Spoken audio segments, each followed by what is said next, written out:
El crítico de arte Clement Greenberg estableció 5 puntos básicos donde esta corriente artística se basó para que sus pintores realizaran su obra.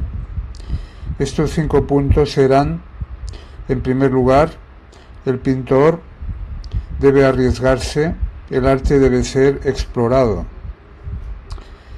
El segundo punto, la libertad de expresión en contra de la razón. El tercer punto, hacer que el espectador capte nuestro modo de ver la realidad expresada en el lienzo. El cuarto punto, estamos a favor de las formas planas, pues destruyen la ilusión y revelan la verdad. Y por último, el quinto punto, decía que los pintores profesamos nuestro parentesco con el arte primitivo.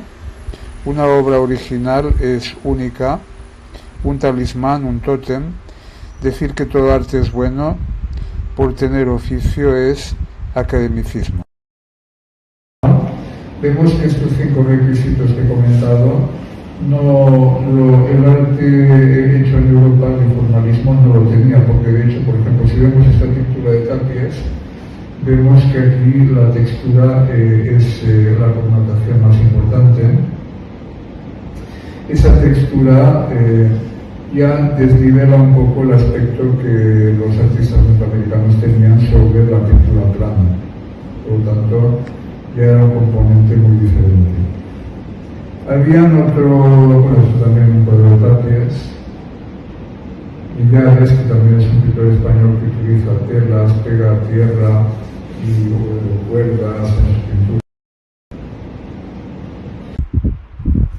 Aquí vemos un cuadro de Lucio Fontana, de corriente espacialista, donde se ve que ha agujereado el cuadro con un punzón haciendo agujeros. Dentro del expresionismo abstracto había 3 corrientes principales, que fueron, en primer lugar, la action painting, representada por pintores como Archil Gorky, que era armenio, Jackson Pollock, norteamericano, William de Kooning, holandés, Hans Hofmann, alemán, Franz Klein, americano, Robert Motherwell. Luego había una segunda corriente que se llamó el color field painting, representativa de pintores como Mark Rocco, que era letón, Clifford Steele, americano, y Barnett Newman.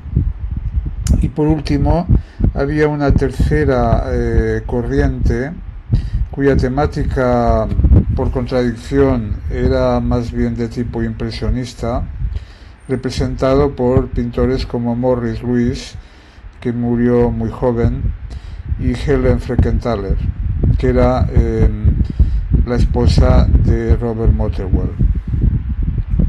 Estas 3 corrientes se integraron perfectamente dentro de este expresionismo abstracto, y hay, digamos, diferencias entre ellas que vamos a analizar pintor por pintor. Archil Gorky era un pintor armenio que de hecho tuvo una vida bastante trágica. Desarrolló un tipo de pintura basada sobre todo al principio en el surrealismo, con estas formas geomórficas, que como se puede apreciar, el contorno es como pintaba un cuadro. Comenzaba mejor pues haciendo líneas y cerrándolas en formas geomórficas, y si os fijáis casi todas son geomórficas, no hay geométricas, no hay geometrismo aquí. Y entonces, una vez que esas líneas y el contorno estaban realizados, pues lo pintaba por dentro. De manera que estas formas geomórficas pintadas creaban una sensación de, que de hecho es un tipo de surrealismo algo Tanguy, ¿no? Algo más, algo Tanguy, sobre todo. Nada que ver con Dalí. Pero claro, también hacía lo contrario, es decir, también podía pintar como aquí en este cuadro se ve mejor eso. Podía pintar manchas de color y luego pintar los contornos, o sea, al revés de lo otro. De manera que eran técnicas diferentes, pero basadas siempre en la exploración estética, ¿no? En la exploración creativa.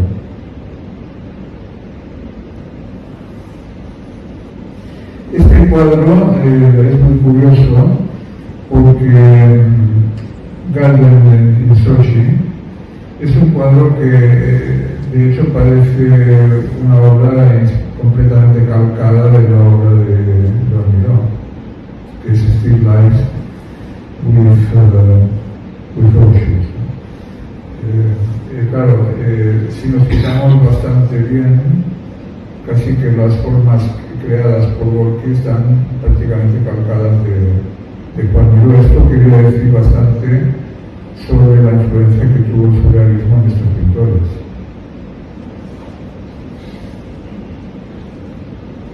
Otras pinturas de Gorky, ya para pasarlo al siguiente pintor, eran estas que hemos visto, y ya un dato importante fue como murió trágicamente Gorky.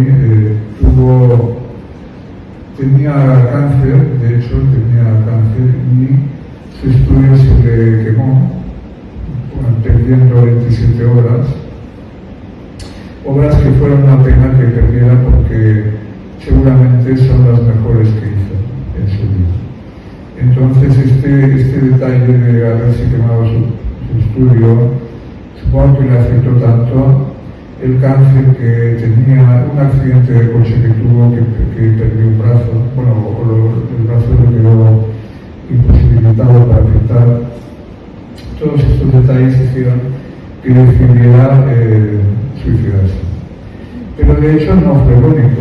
Hubo muchos pintores que acabaron así en este movimiento, en este estilo del expresionismo abstracto. Muchos pintores además que eran alcohólicos, es decir, que bebían como cosacos. Se reunían la mayoría de estos pintores en la calle 8. Había un club que era el Cedar Tavern, y ahí pues también estaba The Club, que era un bar de esa zona de Lower Manhattan, y ahí solían frecuentar no era tampoco una reunión cultural, ¿no? Ni artística, ni mucho menos, ¿no? Simplemente iban ahí porque el alcohol era barato y eso les daba para pasárselo estupendamente bebiendo, ¿no? Pero claro, acababan trasnochados todos. Por desgracia, ¿no? Entonces, el siguiente pintor que vamos a pasar a ver es Jackson Pollock, que es el más famoso del movimiento este, aunque de hecho es muy controvertido. O sea, Jackson Pollock es muy controvertido por todo lo que hizo en su carrera pictórica y por lo salvajemente que trataba a la gente. Tenía una forma de ser, un carácter que era psicótico, se puede decir. El alcohol aún le volvía más psicótico, y aunque se casó con Lee Krasner y Clement Greenberg, que era un crítico de arte, le ayudó para convertirlo en un pintor de fama, por desgracia él, en vez de seguir los consejos y las ayudas de su mujer y de este crítico de arte tan importante, no había medida para él y seguía bebiendo, y alcoholizado prácticamente acabó en la ruina moral y ética, pero sin embargo su pintura se revalorizó. ¿Por qué? Por una razón muy singular. Estados Unidos tenía, en esa época, empezaba la Segunda Guerra Mundial. Estados Unidos quería obtener un prestigio internacional también y cultural, y entonces al crear este tipo de sociedad que era el World Project Administration, donde se ayudaba a los pintores con una pequeña paga semanal, unos $25, no era mucho, pero hablamos de los años 40, ¿no? Y esta paga semanal les permitía ir tirando. Luego estaba la Abstract Artist American Association, que también les daba una cobertura, unas ayudas, ¿no?, para poder ayudar a este tipo de pintores que querían descollar y que los críticos como Clement Greenwood o Harold Rosenberg podían fijarse para un poco colocarles en una posición de nivel. Esto interesaba mucho a la administración norteamericana porque en el fondo lo que quería Norteamérica, que empezaba ya a ser un país importante, quería desde luego quitar el estatus de la Escuela de París para que fuera Nueva York la capital del mundo del arte. Entonces, por esta razón, en parte, Jackson Pollock recibió unas ayudas inmensas, sobre todo del crítico de Greenberg, y si no llega a ser por estos factores históricos de coyuntura, culturales, seguramente no hubiera podido llegar a ser tan famoso, porque en realidad la vida que llevaba y cómo trataba a la gente pues era descomunal, era una cosa espantosa. Tal es así que acabó su vida tan mal que, como siempre estaba borracho, iba a ver a sus amigos y al llamar al timbre y le veían por la ventana que iba a entrar, pues ya no le abrían. Tenía que estar él esperando en el porche de las casas que iba de sus amigos, no le abrían la puerta porque sabían que si le abrían la puerta y pasaba, acababa con todo el alcohol que tenían en la casa y incluso les destrozaba la casa, como pasó más de una vez, ¿no?, que destrozó la casa de varias personas.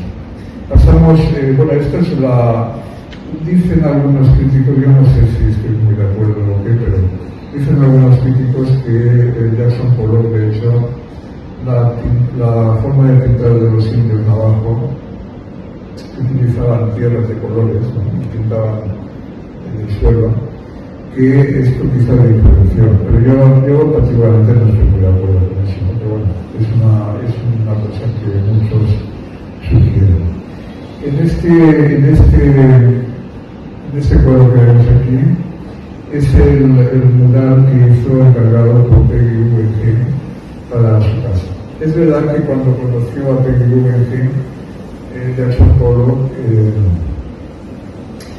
realmente tuvo la gran suerte de que ella le apoyó, además que el crítico Clement Greenberg, evidentemente, pero Peggy Guggenheim, que era una personalidad, ¿no?, era un mecenas, una mujer mecenas, le ayudó enormemente y incluso le daba una paga mensual cuantiosa, no mucho, pero para la época, ¿no? Y él producía cuadros y le encargó un mural, que es este que veis aquí, para su casa, un mural enorme de muchos metros de largo, donde pues ahí un poco utilizó estas filigranas no eran bien del Trinity, porque aquí este cuadro es bastante anterior, ¿no?, pero que se ve quizás también una influencia bastante surrealista aquí, ¿no?, de formas biomórficas, etc. Además, claro, Jackson Pollock había ido al psiquiatra, le habían recetado medicamentos, porque claro, estaba en estado siempre psicótico, que era terrible, y entonces como que el psiquiatra veía que era un caso perdido, digamos que lo que hacía era enseñar esos dibujos, y entonces hablaban de la iconografía, y quizás esto le fue importante para Jackson Pollock, ¿no?, el poder hablar con un psiquiatra de esta iconografía del inconsciente. Pero en Estados Unidos había dos corrientes, como en Europa, claro, era la corriente freudiana y la corriente jungiana. La corriente freudiana no era la que seguía el psiquiatra que Jackson Pollock visitaba, era la jungiana. Entonces, esta corriente era muchísimo más relacionada con el inconsciente colectivo y por lo tanto la iconografía que él llegó a sacar hablando con el psiquiatra fue también importante. También en Los Ángeles, cuando vivió en una época en Los Ángeles, porque su familia fue un desastre, Su padre se separó de su mujer quedó con 5 hijos. En Los Ángeles frecuentaba una academia y allí también empezó a conocer la teosofía, que es una filosofía que surgió en Europa con Madame Blavatsky, una filosofía que hablaba sobre la vida espiritual. Esa teosofía fue muy importante para el desarrollo del arte abstracto, sobre todo en Europa, en su gestación en Kandinsky y otros pintores, porque claro, al tener un mundo espiritual interior, los pintores ya veían que esa interiorización de la mente tenía ya unos aspectos de energía especial, es decir, el aspecto espiritual tiene una energía especial. Entonces el pintor capta esos factores dentro de sí, se inspira en ellos y materializa también de una manera pragmática lo que ha sentido.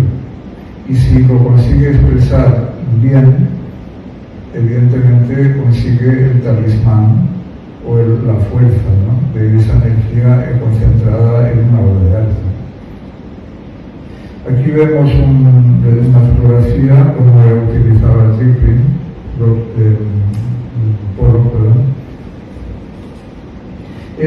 supongo que era su forma más maravillosa de expresarse, porque realmente él no tenía mucha cultura, era un pintor que los demás pintores le llamaban como una persona salvaje, alocada, sin cultura, bastante primitiva, ¿no? O sea, había nacido en Wyoming, pero se le calificaba como del oeste americano, ¿no? Una persona sin cultura, vaquero, etc.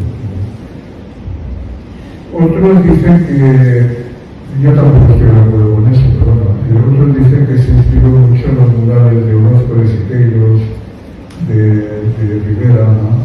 Pero bueno, yo esto no lo veo muy aceptado. Puede que en algún aspecto, como en este cuadro que veis ahora, que quizás tuvo alguna trascendencia esa fijación de ver un cuadro mural de Orozco para luego trasladarlo al lienzo de una manera abstracta, ¿no? Pero bueno, yo no lo veo eso tampoco muy conmutativo, ¿no? Y esta idea es la técnica de Triplin que hacía, claro, son de un formato extraordinario. Y ahora ya vamos a pasar a William de Kooning, muy mal de tiempo, ¿no? Entonces, de Kooning era venido de Holanda, había emigrado a Estados Unidos, y voy a ir un poco rápido. Y emigró a Estados Unidos y desarrolló un tipo de iconografía que aunque también está muy influenciado por el surrealismo, las obras geográficas, como veis aquí, bastante bien representadas, sobre todo por la Venus de William Roth. Estas mujeres que él hacía, mucho que ver con la Venus de William Roth, de esta mujer prehistórica, ¿no? Encontrada en Alemania, donde él expresa toda esta serie de líneas, de manchas. Es una pintura espontánea, es una pintura casi automática, ¿no? Pero que claro, digamos que es un expresionismo más que abstracto, tiene unas connotaciones figurativas, ¿no? Otro pintor de este tipo de action painting, que sería pintura espontánea, ¿no?, sería también Hans Hofmann, aunque yo a Hans Hofmann le veo como un pintor que también puede estar dentro del colorful painting, es decir, de lo que vamos a ver después. Él es de origen alemán. Tenía cultura, era un pintor que no era autodidacta, tenía una formación artística, encontró una academia de arte en Nueva York, donde pasaron algunos discípulos. Tenía una técnica pictórica que se llamaba push and pull, o sea, empujar y tirar, que era en relación con estos rectángulos que pintaba, en donde estos rectángulos le daban un tipo de perspectiva al cuadro, ¿no?, como de entrar y tirar, o no sé, ¿no?, una cosa así, lo que inventó él. Esto es típico de Hans Hofmann.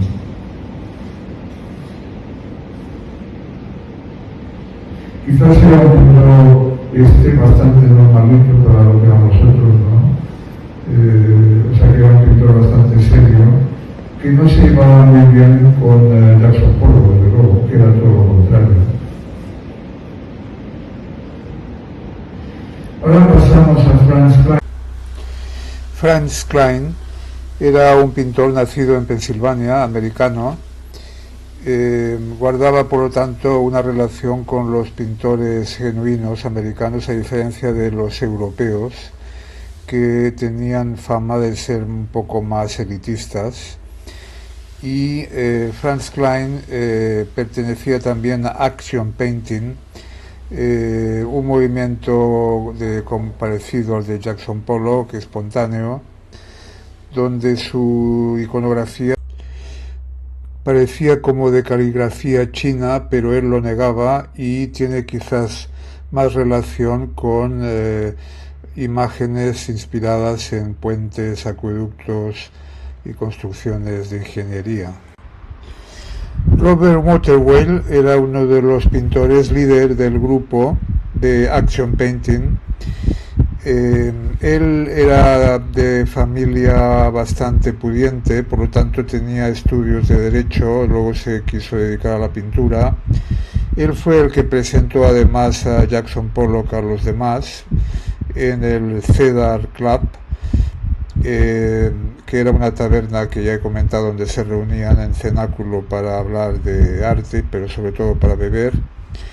Y Robert Waterwell tiene esta serie que se llama Elegía de la Guerra Civil de la Segunda República Española, con numerosas obras, con manchas que invaden todo el lienzo, negras, en fondo blanco. Él pertenece a los pintores norteamericanos nativos, que eran genuinos y curiosamente más representativos del proletariado, aunque él no lo fue, de pobre, ¿no? Pero claro, la élite europea tuvo unas consecuencias enormes, pues de la unión de los pintores norteamericanos y europeos surgió una simbiosis del expresionismo abstracto.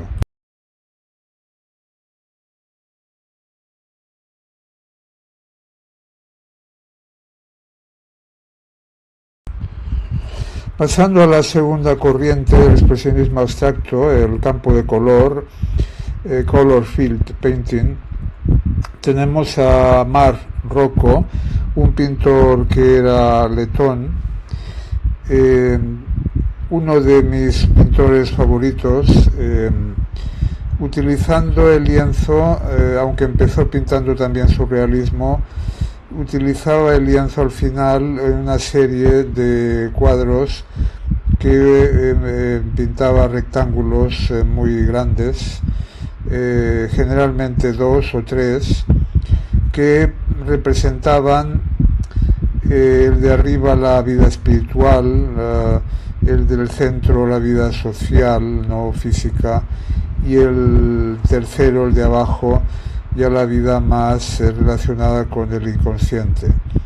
La temática era siempre la misma, pero cambiando el colorido, de manera que aunque Marc Rocco tuvo una vida bastante trágica, puesto que se suicidó también al final de sus días, curiosamente también al final de su carrera ya empezaba a vender, pero sin embargo, por cuestiones personales, desamores, etcétera, pues se suicidó también.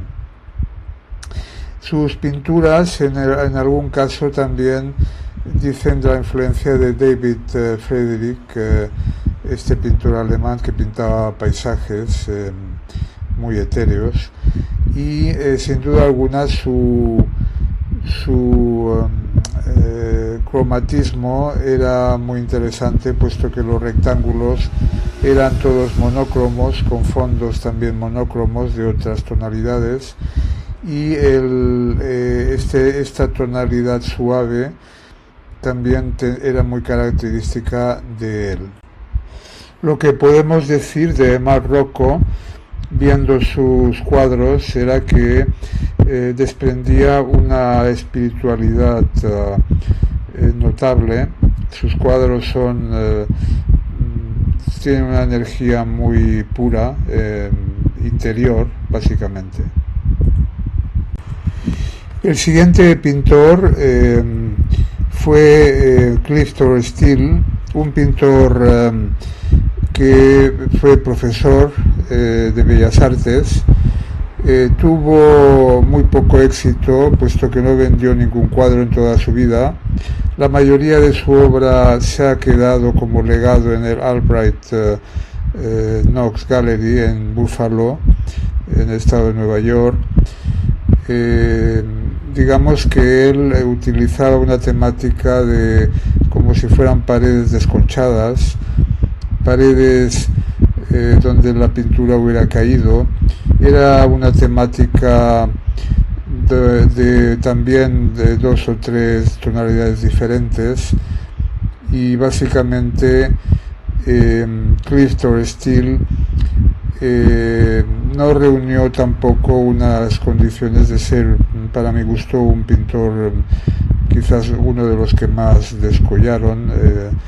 Lo veo como un pintor básicamente no muy interesante, pero digamos que ha sido dentro de este color field painting un pintor importante.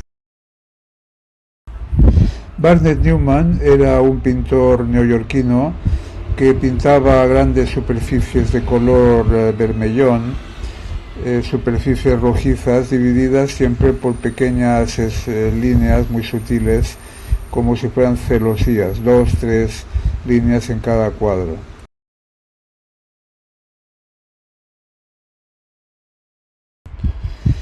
Morris Louis era un pintor impresionista. Era un pintor que murió muy joven, a los 50 años, nació en 1912 en Baltimore. Su pintura se caracteriza por un interesante colorido. La pintura al óleo la diluía en trementina y la trementina bajaba por el lienzo con el color mezclado a veces, utilizando unas gamas de color tipo arcoíris, líneas verticales, líneas onduladas que bajaban por todo el lienzo, creando una armonía cromática de gran belleza.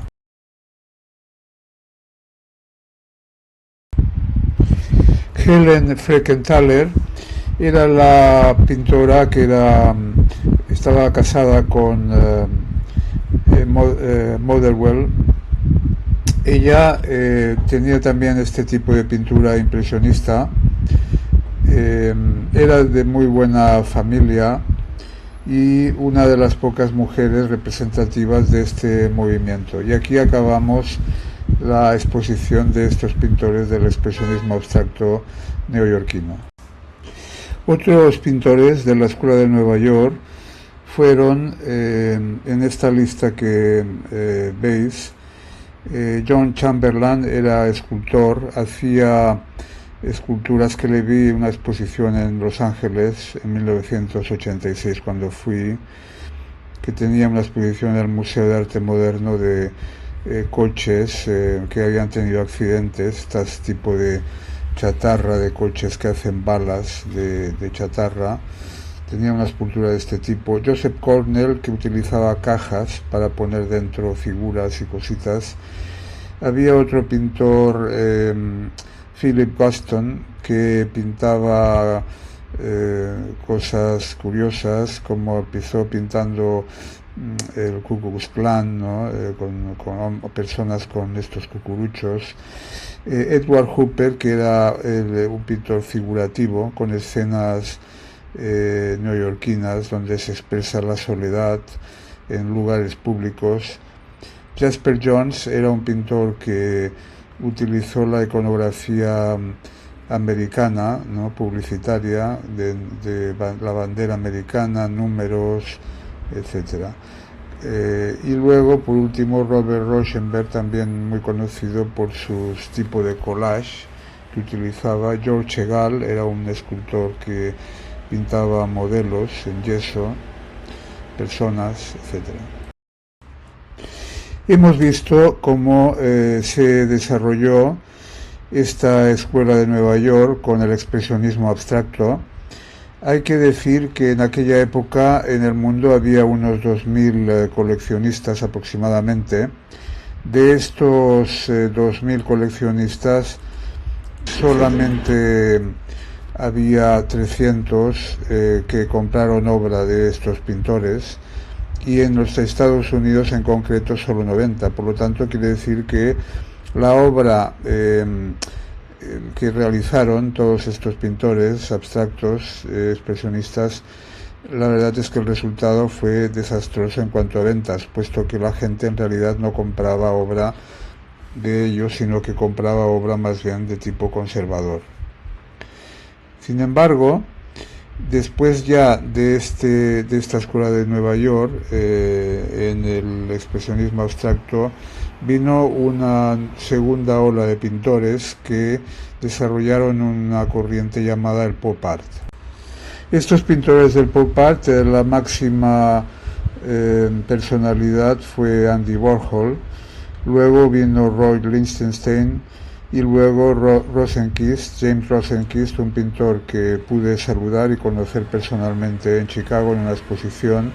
Hablé con él en una galería de ahí cuando exponía, y tuve pues este honor, que realmente no deja de ser formidable poder haber conocido un pintor de esta generación.